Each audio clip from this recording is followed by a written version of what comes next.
Everybody, this is just a quick video showing you who's going at each position in these rookie mock drafts. If you think you know who's going to go at this position, leave a comment down below. Who do you think it's going to be? And see if any of my guests who've been on agree with you. And before we get into it, hey, hit that like, hit that thumbs up, hit that subscribe. We're on a march towards, 500 subscribers. I'd love to be able to do it before we get into this season of football. That'd be awesome. So help me out and let's go. Let's see who's going. So who's starting off the second round for you? Pick 2-1.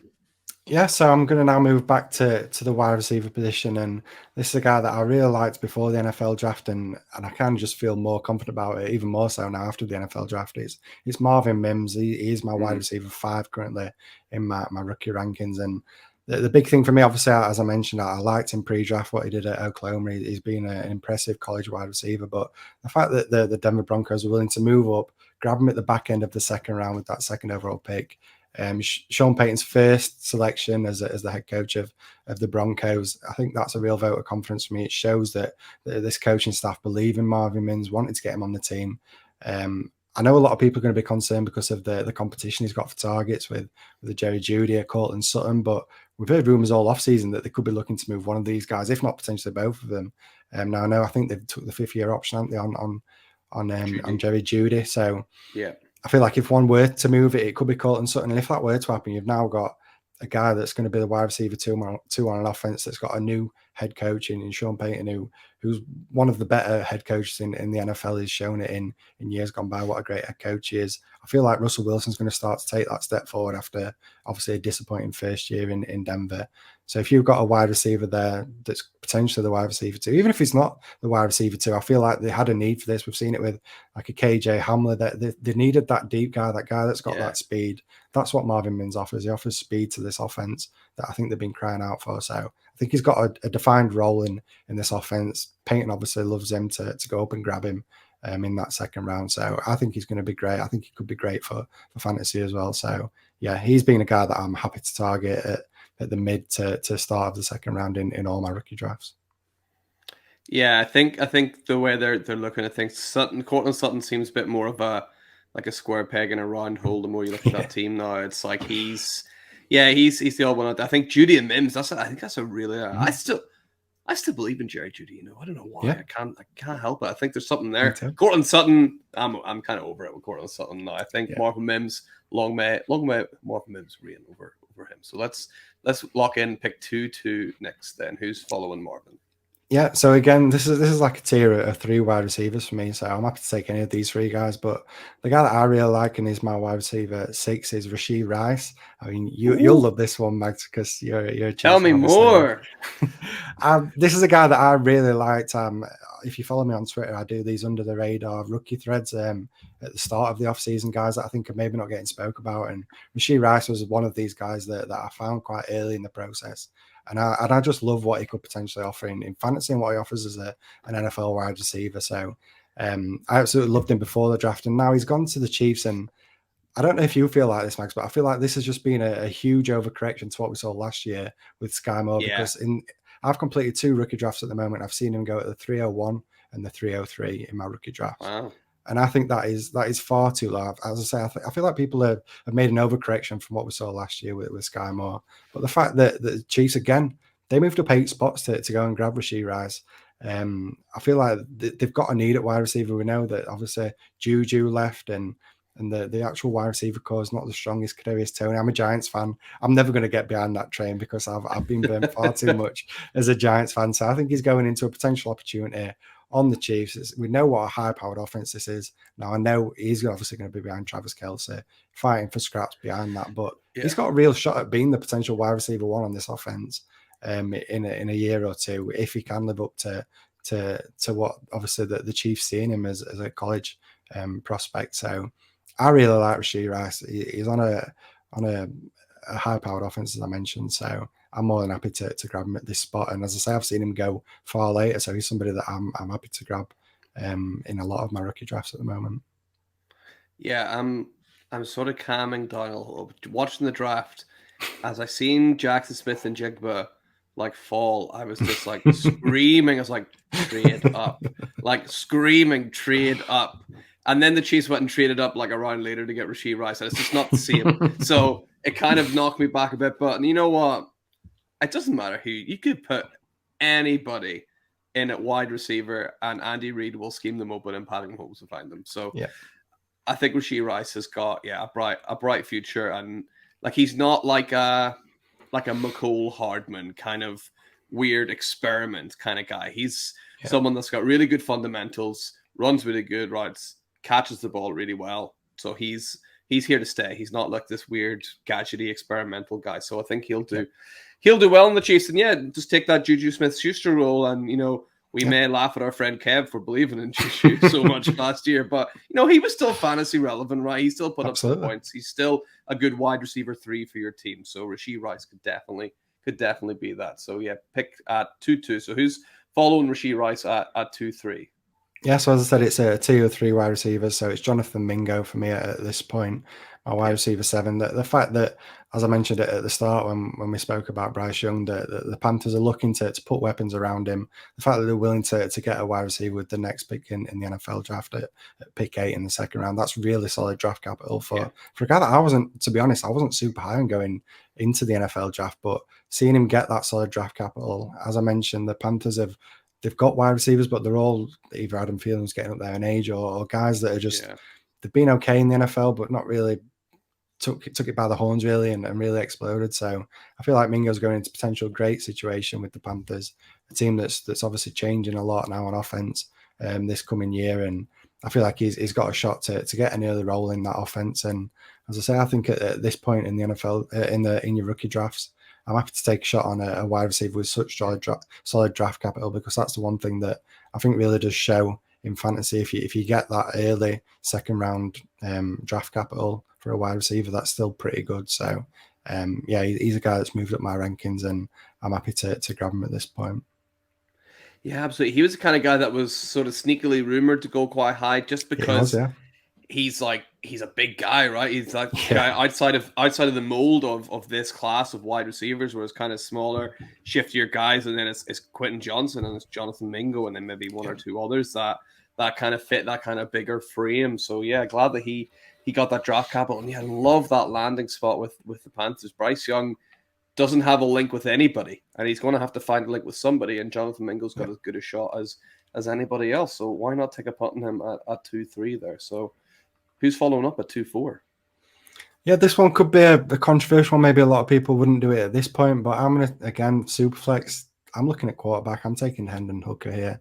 Now, I know he's an older prospect. Obviously, he's 25 years old. He's an older quarterback. He's coming off that tough ACL injury. He's gone to the Lions. So he pretty much guaranteeing he's going to sit behind Jared Goff for at least a year, but he probably needed that anyway. He probably needed to sit this first year anyway because of the injury. So I think taking a quarterback, I'm willing to take a shot. We've seen it in previous years. You can take this gamble at quarterback.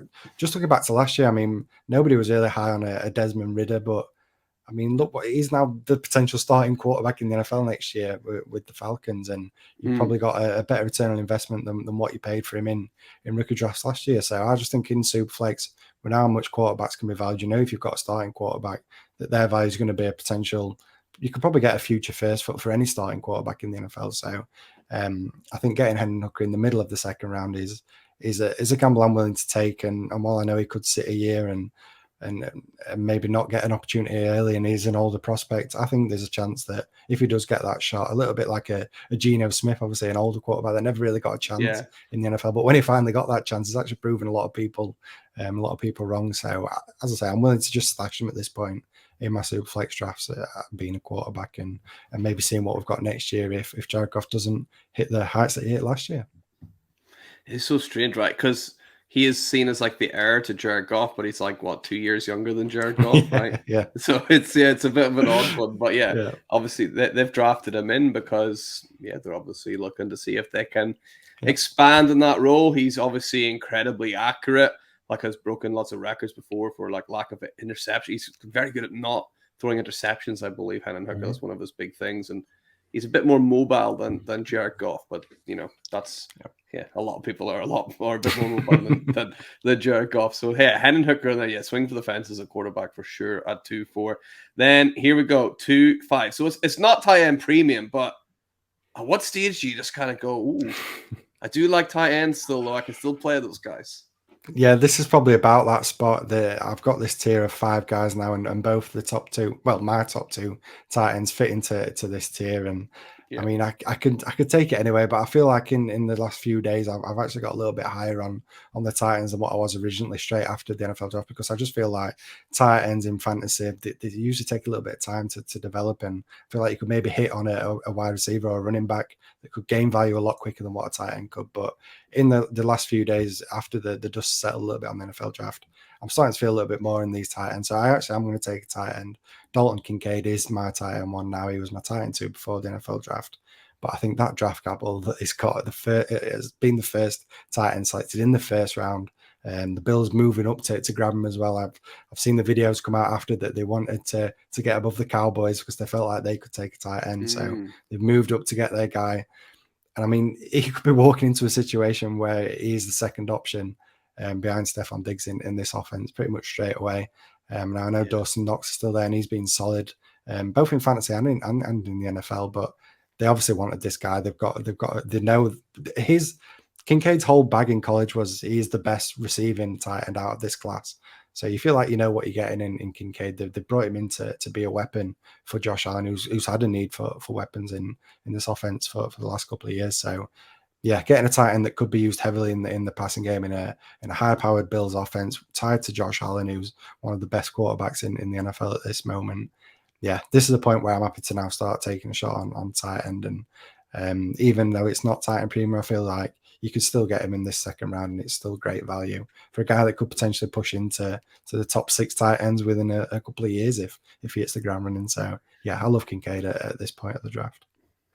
Yeah, absolutely. If you're looking for that upside, if you're looking for like your potential kind of next Travis Kelce, Dalton Kincaid's the best shot you have in this class, and maybe the best we've seen for since Kyle Pitts came out. Maybe the next. Like, I don't think there was who was it last year? That guy could. I can't even remember his name, man. That's how memorable he is. The big tight end that came out last year in the class. He plays for the Cardinals. Trey McBride, right? Oh, sure. He was the guy. Yeah, he was the guy last year. So I think Kincaid, I'd have him slightly ahead of where McBride was.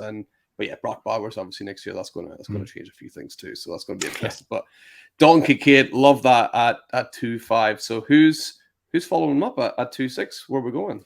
Yeah, so this is the guy that actually after the NFL draft, I kind of put a bit of disrespect on him, to be honest. I was high on him pre NFL draft, but then I don't know why I just didn't really feel it after the NFL draft. But now that I've, as I said, the dust settled a little bit and I've got my head around the situation he's landed in, I've moved him back up now a lot more, and it's Josh Downs. He was my wide receiver 5 before the NFL draft. As I say, the fact that he slid a lot further than what I was expecting him to in the NFL draft, being a 3rd round pick, I think I kind of just overreacted to that a little bit, threw the dummy out of the pram a little bit because he slid so much. And I think this is a spot now where I'm happy to take him. Going to the Colts, as we mentioned, Anthony Richardson being selected, he's going to be a great potential safety valve straight away for Anthony Richardson, being that slot guy. He's been so dominant at North Carolina in the slot. That has been his role in college, and he's potentially walking straight into that. Paris Campbell's now moved on to the Giants, so there's a role there straight away for Josh Downs to get that early work. And we know Michael Pittman's obviously there at the Colts and has been great for the Colts, but I feel like they've got a real need beyond that at the wide receiver position. So I feel like I shouldn't really have overreacted as much as I did on Josh Downs and the landing spot on the draft capital. And now that I've thought about it a little bit more, I feel like he could be a great PPR league, especially. It could be a great play in fantasy. As I say, as that slot wide receiver who could see plenty of targets if Anthony Richardson takes a liking to him. Yeah, absolutely. You think like playing out of the slot, like Richardson, they might try and keep things simple right at the start, like run options, quick passes. Who's going to be there in the slot? Probably open Josh Downs, right? So yeah, he's a guy that I think is really good value there at 2-6. And I know there's like historical data all about wide receivers in the 3rd round or later, like and his height and everything. But I mean, we took Hendon Hooker 2 slots ago. The guy that announced the pick for Hendon Hooker, he stood up and said on the stage, he was like, "Oh wow, so this is what it feels like to be up here, huh? There's Amon-Ra St. Brown, right? Yeah. Like with the best moment of the draft that no one's really talking about. Like it Yeah. can be done, and Josh Downs a very similar like type in the slot, get the ball, get away. So yeah, if Amon-Ra can do it, then Josh Downs could. He could be like a sneaky guy to get, you know, in this kind of range of 2.6. So I love that pick. And who's coming in at 2.7? Yeah, so you just mentioned about historical data and looking for those like outliers. There's guys that don't really hit, and this is a guy that he fits that bill perfectly. It's Nathaniel Tank Dell for me. I still believe, despite all the negatives about his size and his height, and that these profiles of wide receivers never hit in fantasy, I'm still willing to take a shot at this point at the draft. I think what he's shown in college was incredible. He's a guy that I think a lot of people come around to when they started watching tape and getting to know Nathaniel Dell a little bit more. They've kind of come around to him. And I mean, we got a nickname like Tank. I think that says it all, really. Despite his size, he plays a lot bigger than that. He's a tough competitor.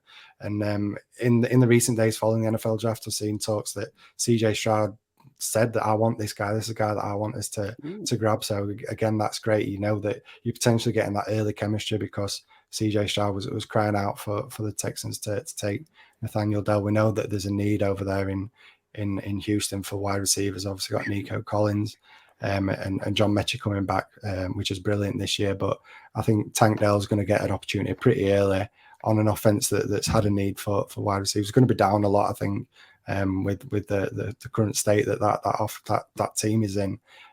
So this offense is going to really have to carry this team. So I'm willing to bet on the outlier. I know the hit rate isn't great, but I'm willing to take a shot here because I think he could be a potential outlier. And you're getting him at, I mean, what's this, middle of the second round, late second? I mean, we're not getting much else. These are all becoming just crapshoots, really, and you're just hoping for the best. So, yeah, I'm happy to take him here as my wide receiver now.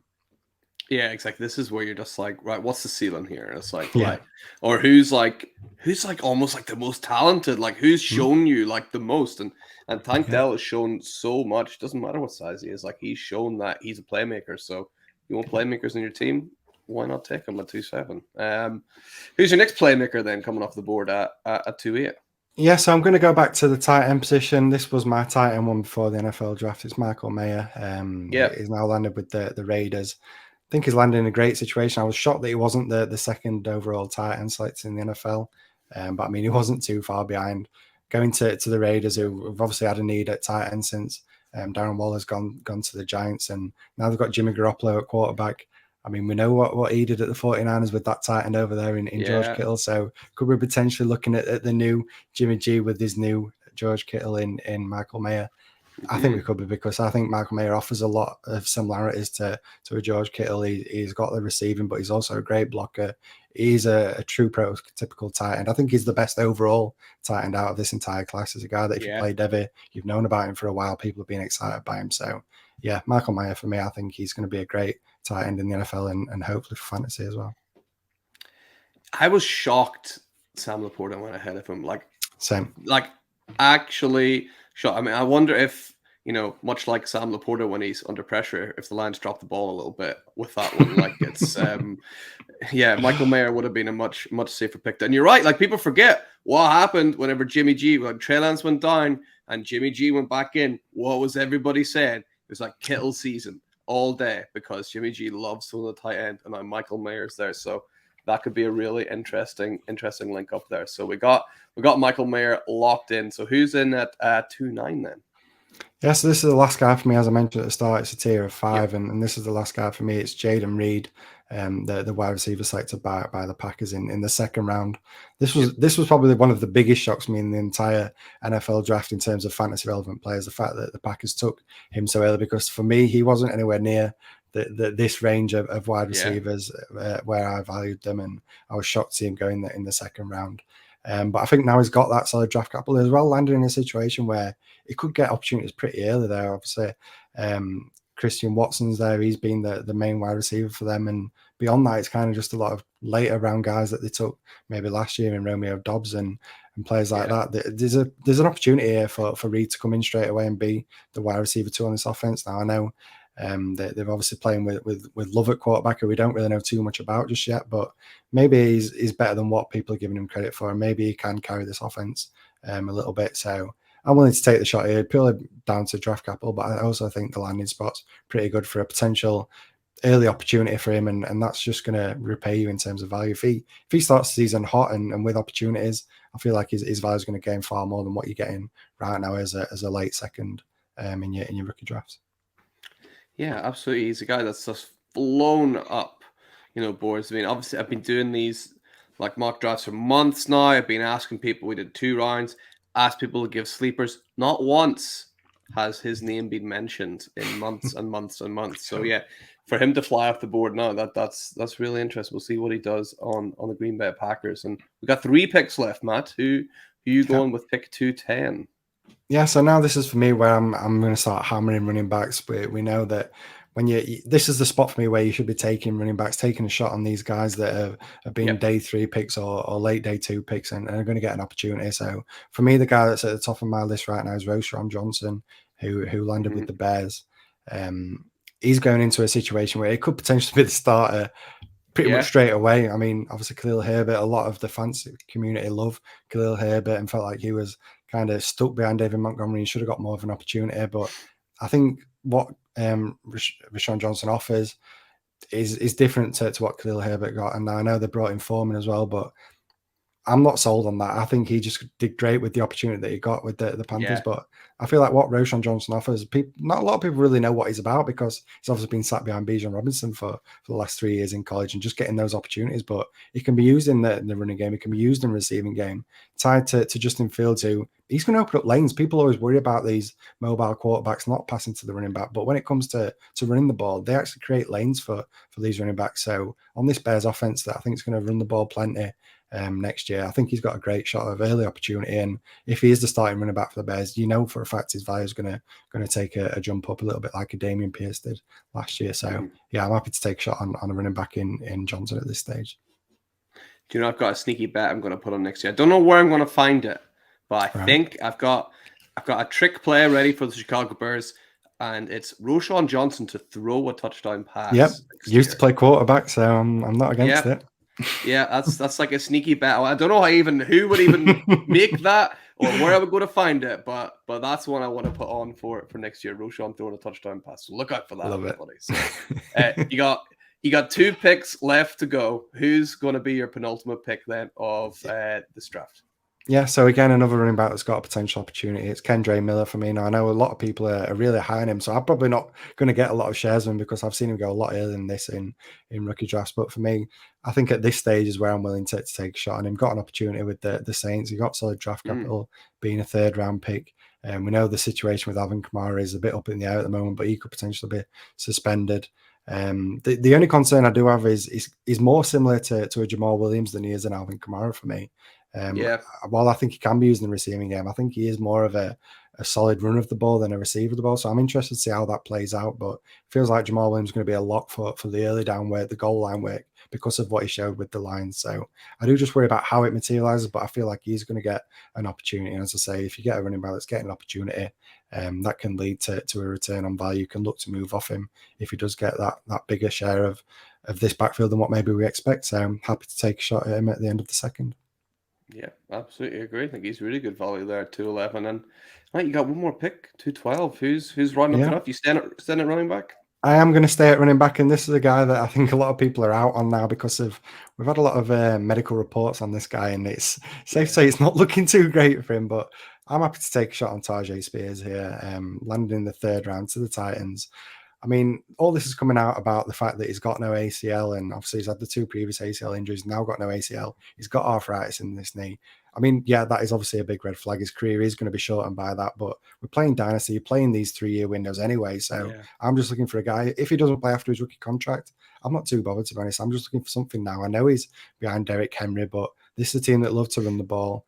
If the Titans are willing to invest a 3rd round pick into him, that's still pretty solid draft capital. So that tells me that even though the medical things have come out, they've obviously know more than what we do, and they're happy to use that draft capital on him. So I think he's a fair shot at this range. If anything were to happen to Derrick Henry, there's been talks of him being traded a few times during the offseason. So if he does get moved on, you're in a Titans backfield that runs the ball plenty. So again, happy to take the shot at running back at this stage. Yeah, the medical thing, are kind of just like, right, okay, what is it you're worried about? The no ACL? Are you worried about the way he moves? It's like, well, if you're worried about that, maybe try like watching him, because there should be no worries about his movement. And then, are you worried about him getting injured? I'm like, he's a running back. Like he's gonna get injured. They all get injured. So it's there's. And the bonus is if you haven't got an ACL, you can't tear it again. So 100% true, right? Everybody's tearing their ACLs, not Tajay. He's not doing that at all. So I love that pick there at the back end of the second round, 2-12. And now we're into round number 2, Ali. So let's fire through round 2 and kick it off at 2-1 for us.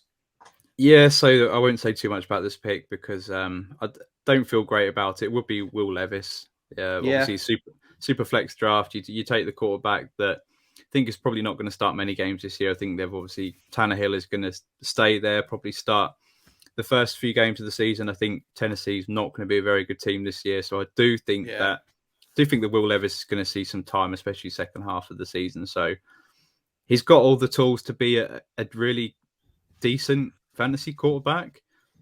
He's got rushing. He's obviously an incredibly strong guy. He can make all the throws. Very inaccurate, but at this position, if you're taking a potential starting quarterback for the back end of this season or next season, I think the value's there to take Levis.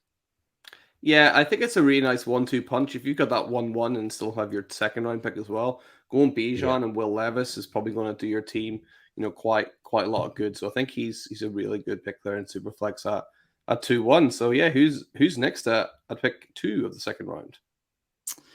Yeah, so the value says Kendre Miller because of how much he could see year one. But I'm just going to show some love for my guy Marvin Mims for the Denver Broncos. I think you just see the videos of Sean Payton and how excited, how much his face lights up. He even said, "We got our guy," which is just massive. We know how clever Sean Payton is as an offensive mind, and I just think it's going to be a really exciting offense with Marvin Mims. They've clearly got a role in mind for Marvin Mims, even if Judy and Sutton, Courtland Sutton one of them don't get traded. I think Marvin Mims is going to have a role immediately, but especially the back end of this season and into next season. I think the chemistry between Mims and Russell Wilson is really going to be there. And Marvin Mims, I think, perhaps if one of those two guys do get traded, he could have been in the next tier for me. So with Flowers and Johnson, I think is that good a prospect, and on a team that they clearly love him. I'm really excited to see how this offense plays out with Marvin Mims. Yeah, I could see it being Mims and Judy. I mean, I said it since I think episode 1 of the Dynasty Odyssey. I was like, Courtland Sutton absolutely sucks. Like I've never seen I don't understand the Courtland Sutton. I don't get it. Jerry Judy, I think there's still hope for Jerry Judy for sure. I think it's going to be Mims and Judy, and I think that's quite exciting. And they'll probably get somebody else next year to fill in for Courtland Sutton. So yeah, I think, and is he the first pick of Sean Payton at Denver as well? We'll see. Yeah, that's exciting, right? That says a lot for me. I think they even moved up a few spots to get him.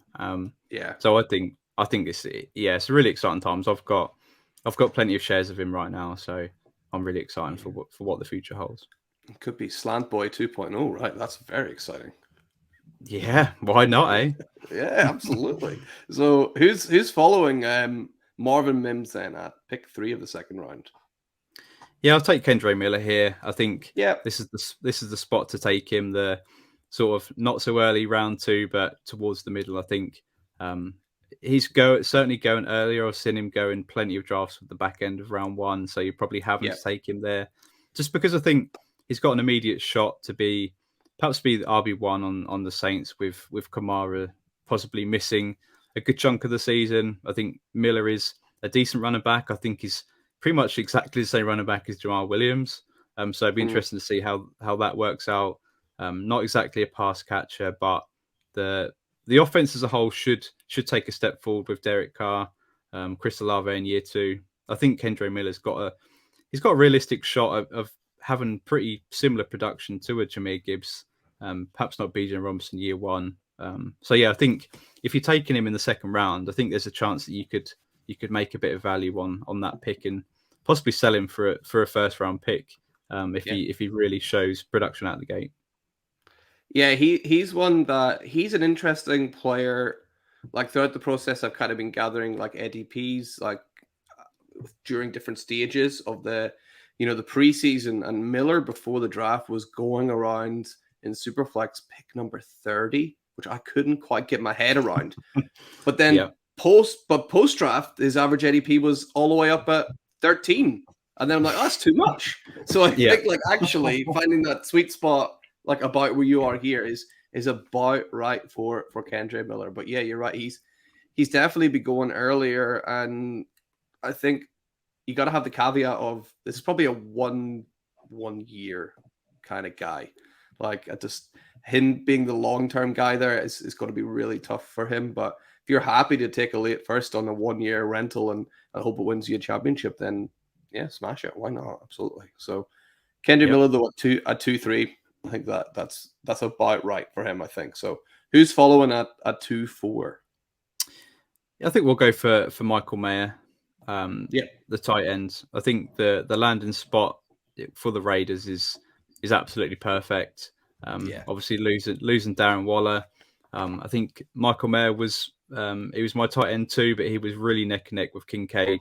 It's just because of Kincaid going to the Bills round one pushes him ahead. I think Michael Mayer's got just as much chance to smash early on because Jimmy G loves his tight ends. I think Michael Mayer is going to be a safety blanket in that offense year one with Jimmy G. So I think you're going to see immediate production from Michael Mayer. So I think it warrants a mid-second round pick because, again, I think the ceiling, a bit like Kincaid, he could probably be a top 7, top 8 dynasty tight end. So it's probably worth a second round pick on him. Yeah, definitely. He's another odd one as well. Like his ADP has dropped like post-draft, even though he got like an awesome landing spot. So maybe it's because he didn't go in the first, but I mean, what pick was he in the second round? Pick 2? Like pick 3? Very close, yeah. Yeah, and there was one less pick in the first round this year anyway as well. So yeah, I don't see why the draft capital has really, knocked him so much. So I think he's great value here at 2-4 for a player that was, going at 112 in a lot of drafts before. So yeah, I think 2-4 is really good for Michael Mayer. Who's up next after him? Yes, the top guy there in the ADP, it'll be Jonathan Mingo. So I think I've actually just missed out on a potential stack there with Bryce Young. If you're able to pick him at the 2-4 and then you could possibly get Mingo at the 1-4, then you can get Mingo at the 2-4. That's a potential tasty stack into the future because Carolina's got some decent veterans there. Obviously, Adam Thielen, DJ Chark, etc. But I think Jonathan Mingo's got the upside, he's got the body, got the build to be long-term Carolina's wide receiver 1. So yeah, if you've got Bryce Young, why not add Mingo at 2-4? It seems to be about right at the ADP. I think the upside for Mingo's there. He obviously got great draft capital. They really like him. So yeah, I think he's a really safe pick, and he's got really good ceiling here. Yeah, Mingo's another guy. He really stands out on my the tracking the ADP over the last couple of months. Pre-combine, he didn't even register a score. I didn't see him drafted not one time in 2-3 round mock drafts all across the fantasy community. His name did not appear. Then after the combine, he sort of appeared here and there, but he was still going at pick 39. And now he's kind of, vaulted right up as, the draft capital. You kind of have to do that. But he's one as well that massive jump. I'm like, why? It does make me question, were Carolina right and was everybody else wrong? Or is it the other way around? But I do like that he has Bryce Young, and there's not a lot of other people there. Like the Adam Thielen is there as well. He can learn from someone like him. So there's a lot of positive signs from him as well. And at 2-5, why the hell not, right? Who else are you getting at 2-5? Exactly. Well, there was a lot of talk the week leading up to the NFL that Mingo was going to go a lot higher than expected. So I think there were 2 or 3 teams interested in him, not just the Panthers. So it does give me confidence in him going forward. Yeah, absolutely. Who's following up with Mingo then at 2-6? Yeah, so we'll go for another wide receiver that got far better draft capital than expected in Jaden Reed for the Packers. We were wondering where the Packers going to go for JSN in the first round to load up with Jordan Love. No, instead they went to Jaden Reed. Far better draft capital than expected. A guy that I was excited for if he did get the draft capital. So he has settled here at my wide receiver. What is it, 7? I think it is. But yeah, I think the ceiling is there for Jaden Reed, especially in this offense. It's obviously got Watson, which a lot of people are high on Christian Watson. What he started, what he showed in year 1.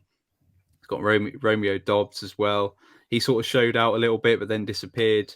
So there's not that many weapons in Green Bay. So again, it's a bit of a reset with Jordan Love. He clearly loves the pick. He's been talking about it. Again, it's a bit like the Mingo one. You've got almost like a rookie quarterback in Jordan Love because we've not really seen what he can do. And we've got a rookie wide receiver in Reed where they can grow together. They've been, I think it's got a good chance to smash. And I think the value's here in the mid second round. I think he could potentially be the wide receiver 1 on that team. I know Rich Calling absolutely loves Jaden Reed. A lot of people love Watson, but I think it's almost going to be a 1A, 1B situation. I think Reed really is probably that good.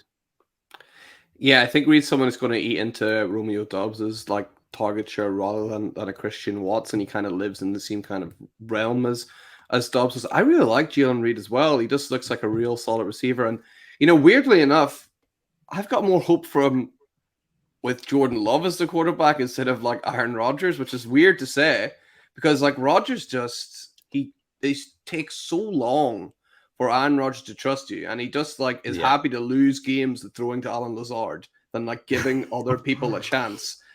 But Love, you're right, he doesn't have that kind of bond with people. So Jalen Reed's got just as much of a chance as anyone else to come in and get that like spark with the quarterback. So I think that's really good value there at 2-6, and we got a few picks left of the second round. Who's following up at 2-7?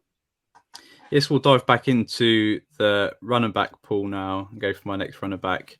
Tajay Spears, Tennessee Titans. A lot of people are saying that the landing spot wasn't great. The draft capital was maybe a little bit further than expected, but still really solid day 2. There's obviously the medical concerns about Tajay Spears and not having an ACL, which is not really seen it in the NFL. But I think that the Tennessee Titans clearly done their homework. They've done their medical checks on Spears. There's no way they'd be taking him that high if he wasn't going to be cleared. If they don't feel that they can get at least 2-3 good years out of Tajay Spears, I think he's a perfect complement to Derrick Henry. I think obviously Derrick Henry's really getting up there now. They can probably lighten his usage a bit, and Tajay Spears can take over. And then when Derrick Henry does move on, whether it be next year, because I'm sure they're going to have to enter a rebuilding phase, Tajay Spears could take the lead. And in Dynasty, we only really like to play on a 2 to 3 year window. If you're going to get 3 years out of Tajay Spears, 3 good years, a mid-second round pick is probably about right. Can we start calling him Prince Tajay as well? I feel like that should be a thing, right? King Henry and Prince Tajay. I think that's a good 1-2 punch, right? So yeah, I love the value there. Tajay Spears, a guy that, again, pre-draft, he was going way, way ahead of this. So it's good value just to grab the guy based on the talent and kind of shoving landing spot to the side for a little bit. So yeah, I think that's really good value there. And we got 5 picks left, Ollie. So let's dive into 2-8. Who are you taking here? Ooh. I'll take Rashee Rice, Kansas City Chiefs. I think clearly it's an exciting spot to go in. Juju Smith-Schuster's not on the roster anymore. I think this is his replacement. So for me, I don't think the ceiling's incredibly high for Rashee Rice. Obviously, I'm talking to a big Chiefs fan here, and we know that Patrick Mahomes is the best quarterback in the NFL. He's not just going to focus on one target, although he does focus on Kelsey quite a lot because Kelsey's always open. But in terms of the wide receivers, it's incredibly frustrating to own Kansas City Chiefs wide receivers in Dynasty because outside of when Tyreek Hill was there, he doesn't focus on one guy. He's going to spread the ball about to whoever's open, and that's what makes him so brilliant. And I think Rashee Rice is just going to be another cog in that system that's going to help them get to the next Super Bowl. So it's going to have a run where he's going to be really useful. There'll be times where it's not him, it's somebody else in the offense that steps up. But I think he's a really safe guy, and obviously tied to Mahomes, the number one quarterback in Dynasty. Is a really safe play, and to take him in this position, I think you've got to feel really good about it. Yeah, he's a super solid guy. Someone who, you might even be happy with, like, sitting like on a taxi squad even for a year. Like Andy Reid, I was reading an article about, like, rookies under Andy Reid, like offensively, they take like a good bit of time, like, to kind of develop a lot of the time and come through. Obviously a couple of exceptions. But yeah, Rashee Rice, I think, will maybe be the same. He'll take a little bit of time. He'll learn the offense, and hopefully, start to become, not. I don't see him being, a dynasty fantasy slam dunk. But yeah, if he can produce like Juju Smith-Schuster numbers for a couple of years, that's pretty good value at the back end of the second round. So yeah, I think that's about right for where he should be going. So who's going to follow him up at 2-9? Yes, I'll pick a couple of guys that I really value so close together, and they're even ranked together there. So I'll go Roschon Johnson for the Chicago Bears. So him and Tank Bigsby, I've got ranked so close together. I think Roschon Johnson, they've come out and said that it's going to be a committee. They're not going to have one guy. But I think once he gets to camp and they see what they've got, they're going to think, well, this guy's got more juice than Khalil Herbert. This guy is probably going to be the guy that we want to lean on. I just think the ceiling is there with Roschon Johnson. Obviously stuck behind Bijan for his college careers. He's been unlucky because when he was on the field, he's incredibly productive.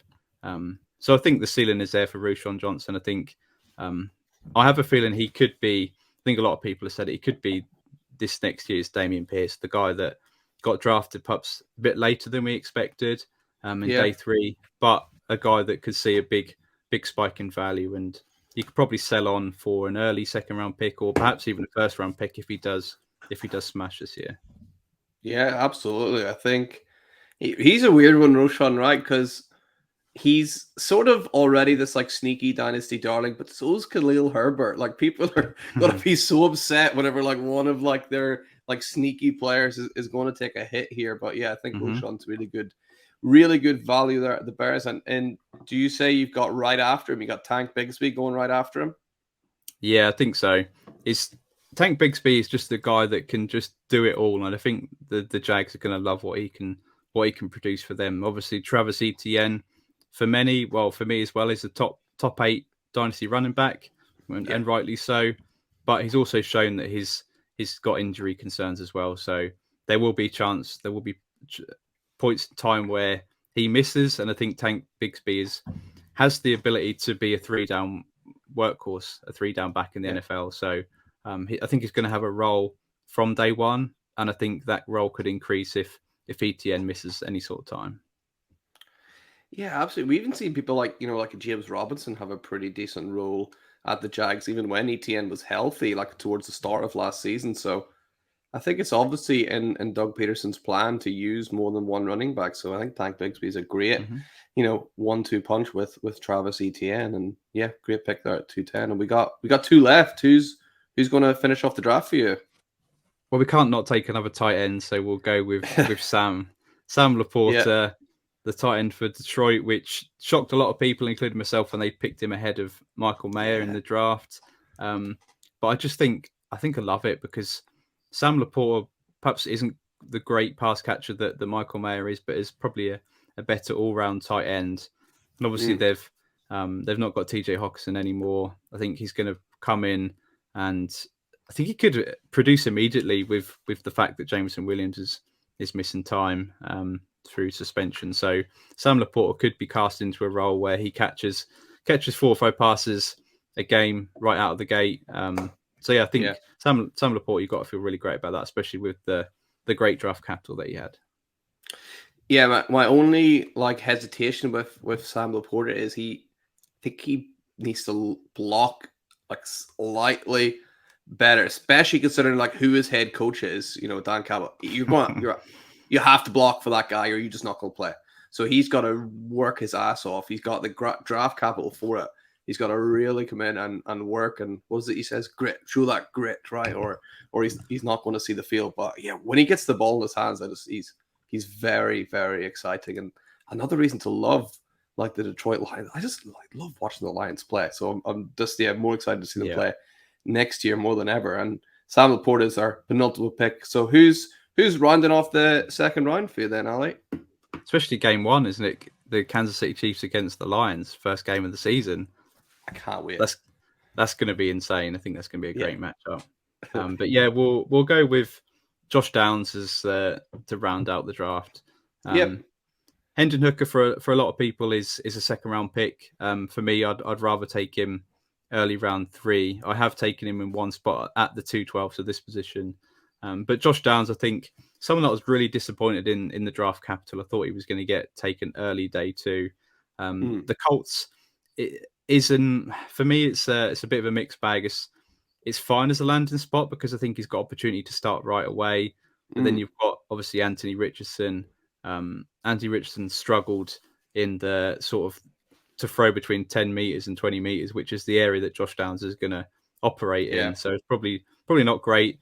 But Josh Downs is such a solid prospect that it's just insane for his size. The way that he moves is so damn quick, so shifty. I think it's going to be fine. I think he's going to get immediate production, but maybe not quite the ceiling that he could have had if he landed somewhere else. Yeah, I think you're absolutely spot on there. But you know, if Richardson develops the way people hope, then yeah, Josh Downs tied to another rookie. That's pretty exciting. So yeah, I absolutely love that. And that brings us to the end of our official draft.